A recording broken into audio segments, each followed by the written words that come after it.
আসসালামু আলাইকুম বন্ধুরা, আশা করি সকলেই ভালো আছেন। আমি আল্লাহর রহমতে ভালো আছি। তো আজকে যে বিষয়টি আপনাদের সাথে শেয়ার করব সেটি হলো মাইজিপি অ্যাপস থেকে অথবা এসএমএস কিভাবে গিফট করবেন সে বিষয়টি আপনাদের সাথে শেয়ার করব। তো তার জন্য আপনার মাইজিপি অ্যাপসে যাবেন, তারপরে নিচের দিকে স্ক্রল করে দেখবেন সেখানে ফ্লেক্সি প্ল্যান আছে। ফ্লেক্সি প্ল্যানে গিয়ে এখানে আপনার মিনিট, এসএমএস, এমবি সব কিছু আছে। তো সেখান থেকে যেটা গিফট করতে চান আপনি সেটা চয়েস করবেন। তারপরে এখানে মেয়াদ দেওয়া আছে, আপনি কত তারিখ পর্যন্ত 15 দিন, 7 দিন, 30 দিনের ডেট দেওয়া থাকে।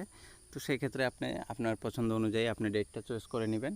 আর এখানে দেখুন, আমি এখানে 30 দিন দিলাম, তারপরে ইন্টারনেট 0, হ্যাঁ, তারপরে মিনিট 0, এসএমএস আমি গিফট করে দেখাচ্ছি। তো 500 এসএমএস এখানে নিচে দেখা যাচ্ছে 19 টাকা। এর উপরে আপনি ক্লিক করার পর আপনার এখানে দেখুন নিচে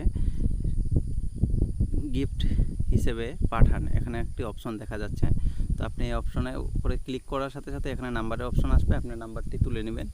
আপনি যে নাম্বারে গিফট দিতে যাচ্ছেন সেই নাম্বারটি আপনি এখানে তুলবেন। তোলার পর আপনার এখানে যদি নাম্বারটি সঠিক থাকে তাহলে নিচে দেখুন নিশ্চিত করুন নামে একটি অপশন আছে। নিশ্চিত করুন এর উপরে আপনি ক্লিক করার সাথে সাথে আপনি যে নাম্বারে মিনিট অথবা এমবি কিংবা এসএমএস আপনি সেন্ড করেছেন সেটা সাথে সাথেই তার ফোনে চলে যাবে।